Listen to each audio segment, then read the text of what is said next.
Good evening and welcome to the next exciting episode. We're going to stick with the subject of sustainability and sustainable development, and I want to move on to talk about environmental impact assessments, which for obvious reasons we'll usually refer to as EIAs.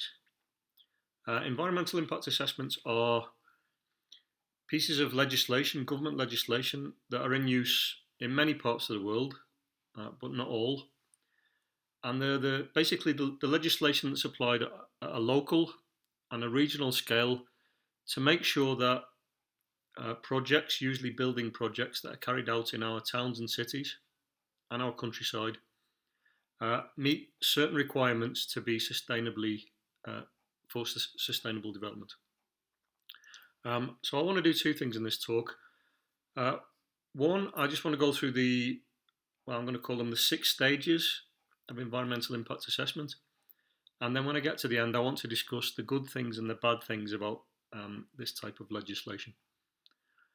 So famous last words, but it should be fairly easy for me to get through this fairly quickly. But it will be rather a monologue from me, I'm afraid. One of the reasons, I don't want to go into too much detail, and one of the reasons for that is that following this, I want to do a little project where you'll actually carry out a hypothetical environmental impact assessment. So at this stage, I just want to run through the kind of basic points at each stage and the good things and the bad things about it, and you can develop your own ideas after you've actually carried out a practice, an EIA in practice.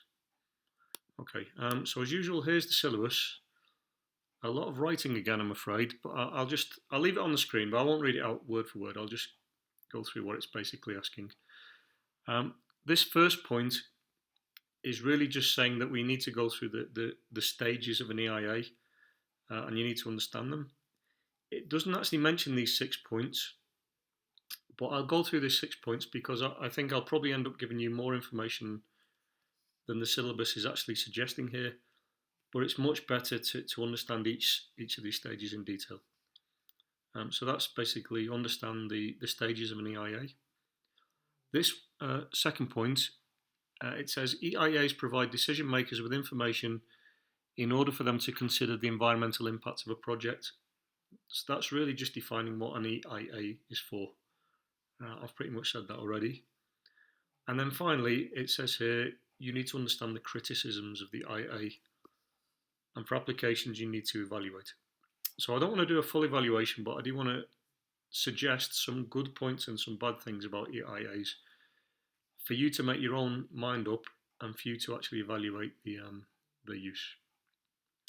Okay, so just before we carry on, I said that they're in practice in most parts of the world, in many parts of the world. They actually started off as a piece of US legislation in 1969, again under the Nixon presidency, I think, and then they came to be used in the US from the early 70s onwards. Their usefulness kind of spread around the world. It was adopted in Europe, in the UK, obviously Canada and Australia and other parts of the world. One place it didn't really catch on was Latin America, where we are at the moment. I'd like to have your opinion of why you think that is later. But places like where we are now, Mexico, they kind of developed their own version of the EIA, but which certainly wasn't as it certainly didn't have the teeth that the American EPA version did. But we'll talk about that later. Okay. So environmental impact assessments became law in the US in 1969, spread around the world. And what they are, as I've said, there is a method of predicting possible impacts before a major project goes ahead. I've said environmental impacts there, but it should be remembered this thing comes up again and again like a bad smell. It's the 3 pillars of sustainability. And for sustainable development really to be practiced, you need to be talking about the 3 pillars of sustainability, and a good EIA actually takes these 3 pillars of sustainability into account.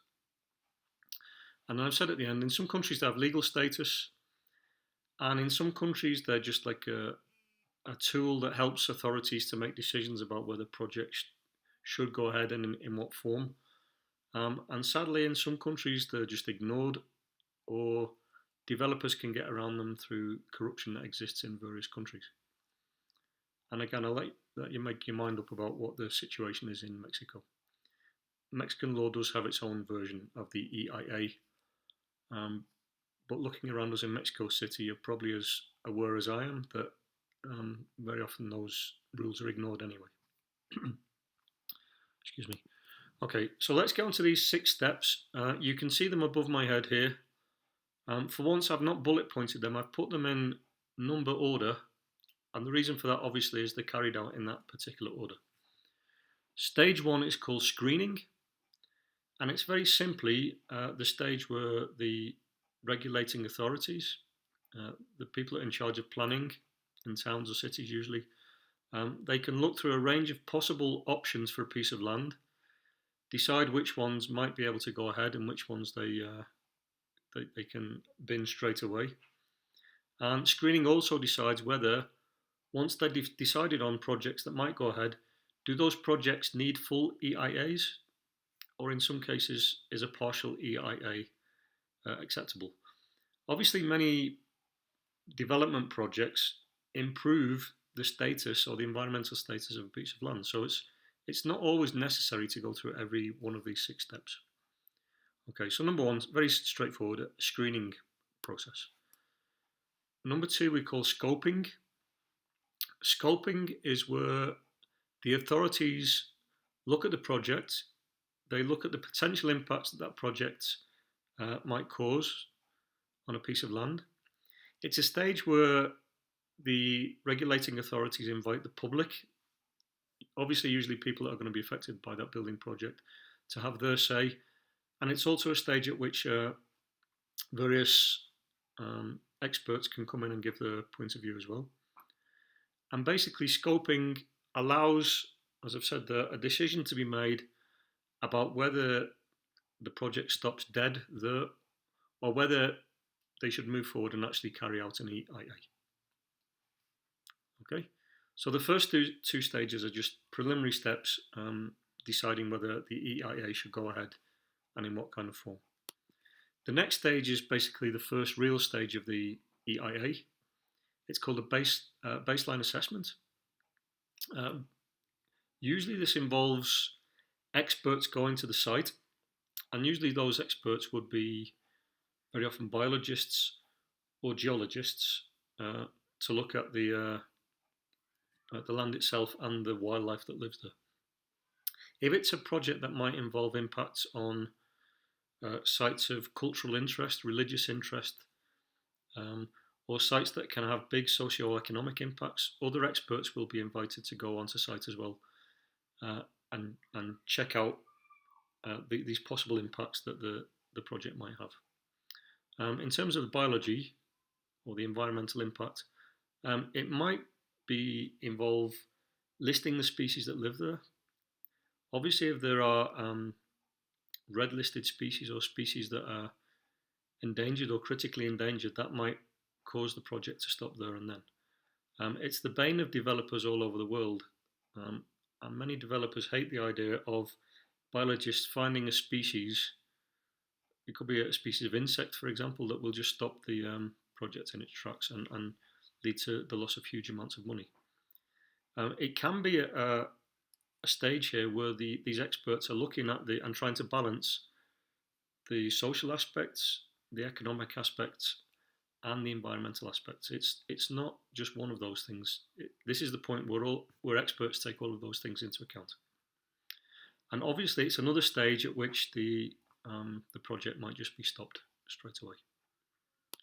Moving on again to number 4. After the baseline assessment, the information that those experts have gathered are put together in a document for public consumption and obviously for the decision makers. Very often it's a case of trying to simplify the scientific information or the economic and cultural information so that it can be digested by the decision makers. And this is the point where they've got to identify as many possible impacts and take into consideration whether it's worth going ahead or not.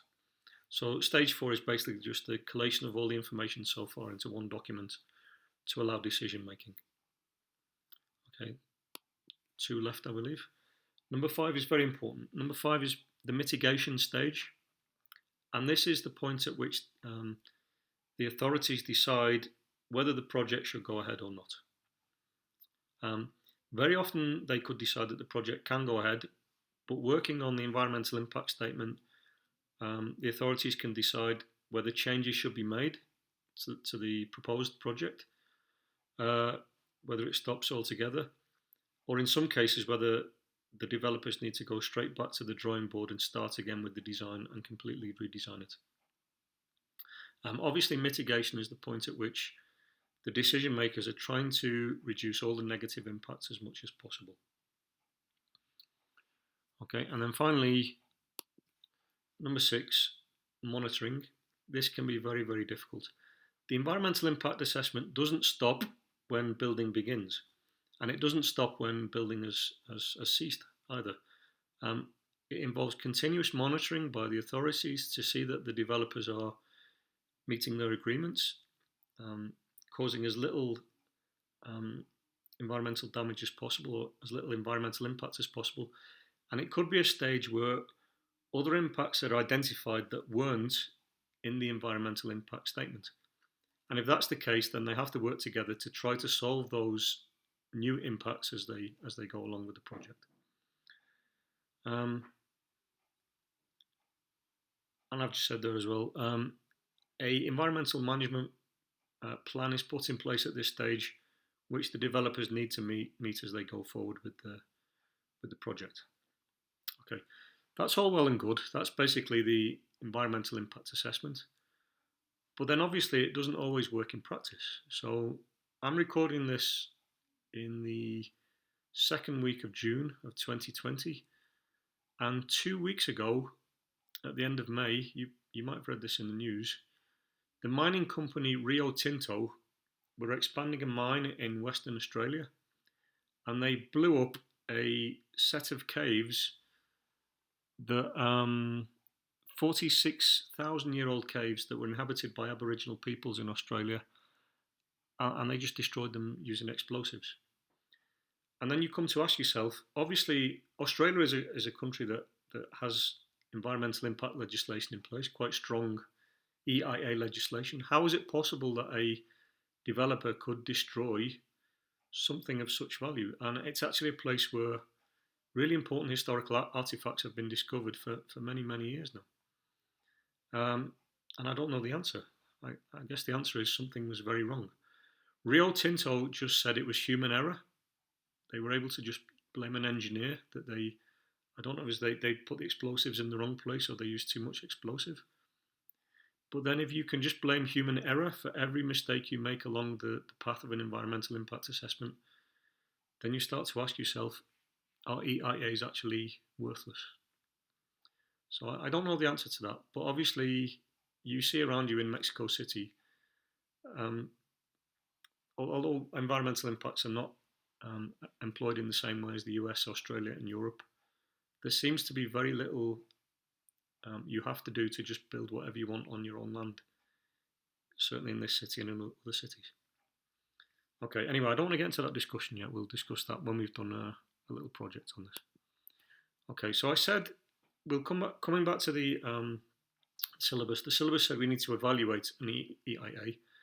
So I just want to give you a few thoughts of my own about the pros and the cons of this type of legislation. So 3 or 4 points for each one. So I'm sure you can add to this, by the way. So the positive things about EIAs, they're implemented around the world, not in all places, and not in Latin America. But if governments around the world have agreement about how projects should go ahead in a global economy, I think that's good for developers. It kind of limits nasty surprises that developers might come across when they try to build in different places. Obviously, before EIAs, it was easier to build and much easier to build without taking any any kind of sustainable development into account as you proceed with your project. So, in terms of promoting sustainable development, it's a huge pro. By the way, I said that EIAs were first put in place by the Environmental Protection Agency in the US in the late 60s and early 70s. And that was a long time before the Brundtland Commission, 20 years before Brundtland. So the EPA was really ahead of its time. It was introducing the idea of sustainable development before the United Nations had actually defined it. Other positive things, they take local people into account and not just the developer. It's very important, I think, when a big project goes ahead, that it's not just what can make most money for the authorities or for the developer, that local people get a say and local people actually have actually gain something positive from that building process. And then I've said that it's one way in which a developer and the authorities can push sustainable development at all stages of a building project, which we've already said is really, really important. Okay, so you might think everything about EIA is a positive, but we can look at some negative things. Excuse me. All right, number one, it can be very, very difficult to enforce the monitoring of a of a project. And some authorities are better at doing that than others. Some have more money than others, and some are just generally better organised at trying to enforce the rules that they've imposed in their own EIAs. One bad thing you might say is that it encourages some developers, hopefully not all, to go down the path of hiding projects from the authorities to try to avoid scrutiny, very long delays in some cases, and big costs in many cases. So you could say that it's a bad thing because it causes developers to try to avoid meeting the legislation. Number three, baseline assessments are sometimes very incomplete and very flawed. So if you have a project that has cultural interest, religious interest, it could be an area of biological interest, is it reasonable for the authorities to be able to get a big number of experts together at huge cost to actually do a proper baseline assessment? And the answer to that is very often no. So in many cases, baseline studies are just not really fit for purpose. It can be very hard to get the correct experts together and give the correct opinions on the baseline. But then you could argue that obviously any baseline study is better than nothing. Right, and finally, I've pretty much said this already, enforcement can be very, very difficult. And in many cases, authorities want to avoid confrontations with the developers and the public in many cases. And unfortunately, in many parts of the world, it's very easy to bite off corrupt officials and bypass all this legislation anyway. And in some cases, you might argue it actually encourages corruption. Okay, so as I said, I don't want to go into too much more detail than that because we will actually do a practice, a little practice project where I'll give you some ideas from the EIA and you can actually build your own project. Hopefully meeting all of the 6 rules that we've just gone through. Okay, obviously longer than I intended again. Please go through it again. Take another look at the syllabus before you move on. And could I ask you please to just make notes of each of those 6 stages so that we're ready for our little project. Okay, take care everybody, and as usual, take care of your own health and your family, and I will speak to you in our lessons this week. Okay, bye-bye.